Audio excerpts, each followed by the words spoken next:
building a professional network can directly correlate with not just money, but job opportunities and success down the road. This is so important for not just college students, but high school students as well. I could tell so many stories about networking and how it benefited me, from opportunities to start the business, build apps, compete in pitch competitions because someone thought of me and invited me, to even opportunities where someone thought of a scholarship and so they sent it my way knowing that I loved applying for them. So building a network is really important for your student.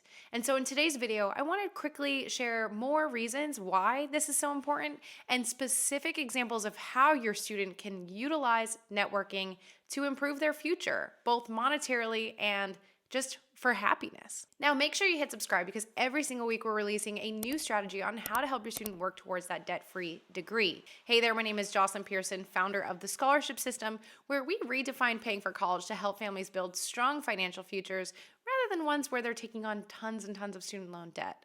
Now, typically the topic directly correlates with money for college, but this one also correlates with money, but in a more roundabout way. But don't worry, I will, as always, show how this can lead to more money for college and beyond.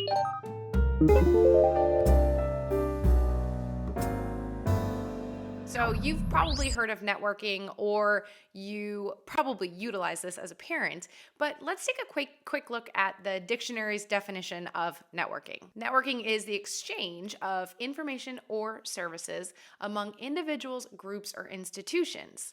Another definition specifically is the cultivation of productive relationships for employment or business. This is such a great definition because that is where networking can lead: employment, opportunities, more business, and so much more. Now, networking for students specifically can have a huge impact on their life. The larger the network, the more opportunities they will eventually have for job opportunities, for internships. If your student is younger, then this could lead to shadowing opportunities to help them discover what they want to be, which means that they can major in the correct thing from the get-go and hopefully avoid having to transfer, having to change majors, therefore having to lose college credits and stay in college longer, which means more money.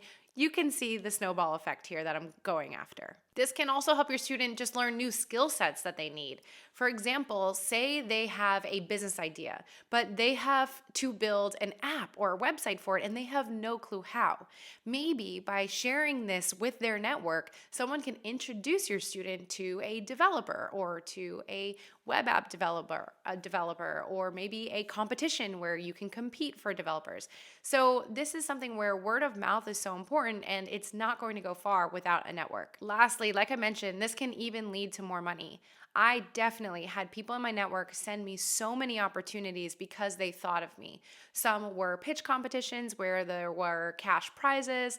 Some were scholarships, just actual applications where they thought of me. So if we're getting ourselves out there and people are getting to know us, that opens up the doors for opportunities like that. Now, comment below, what is an example where networking has benefited you? Even if you're a parent or if you're a student, share below, how have you benefited in networking? It may give someone an idea thinking, oh, hey, I have someone in that area of my life as well. Maybe I can tap into that resource too. So how can a student begin networking? First and foremost, attending guest lecturers or speakers.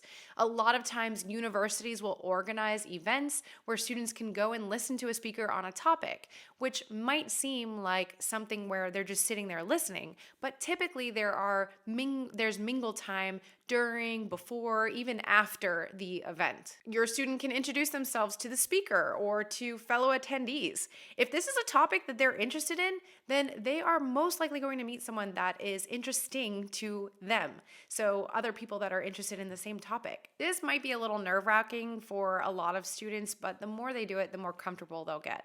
Even if they attend a few at first where they don't even say anything, and then maybe next time they aim to introduce themselves to one fellow attendee, and then the next time, then two attendees, and work their way up to introducing themselves, even that is a huge step in the right direction. Now, we have a video that may help your student learn a little bit about themselves and learn a way to introduce themselves.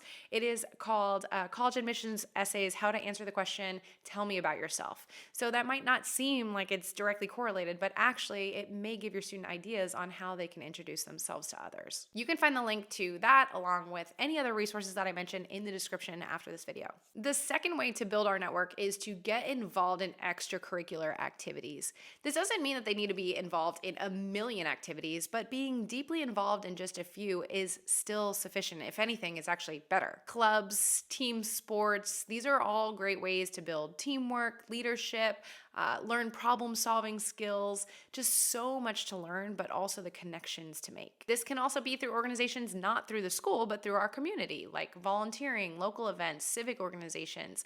They can help learn more about your student and connect them with the right people as well. Now, just a quick hint, everything I'm talking about here will also make your student more competitive for scholarships.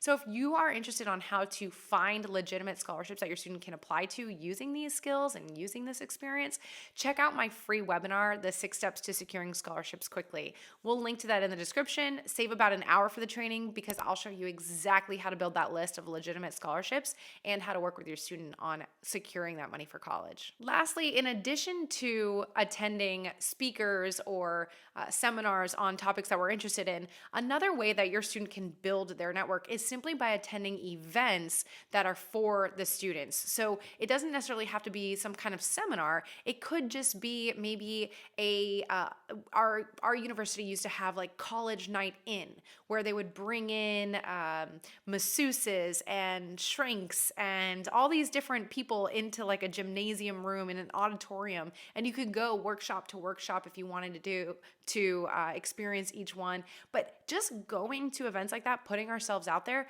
increases the chances of running into someone, having a little conversation, meeting someone, or maybe we saw someone at a different event and haven't seen them again since, but then by attending these other events, we increase our chances of running into them.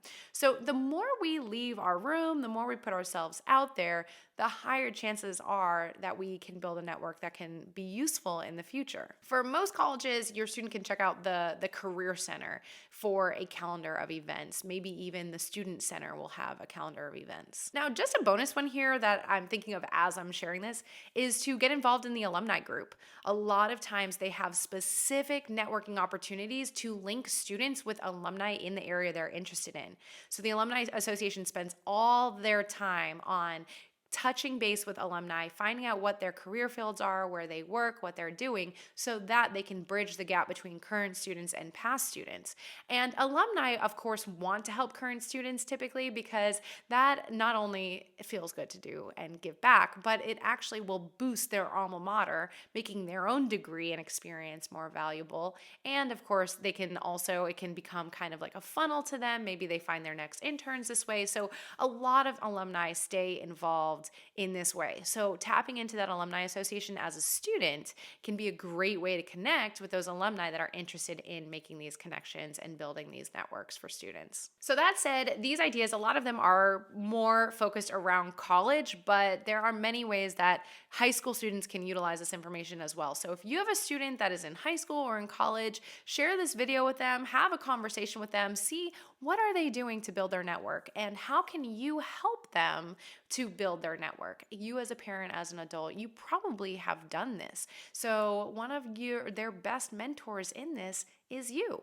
If you have any questions or if you're looking for any specific ideas, feel free to comment below with your questions or ideas, and we will love responding to those. And again, make sure you hit subscribe because every week we release a new strategy on how to help your students secure that debt-free degree. All right, if you enjoyed this video, also don't forget to give it a thumbs up, and I will see you next week.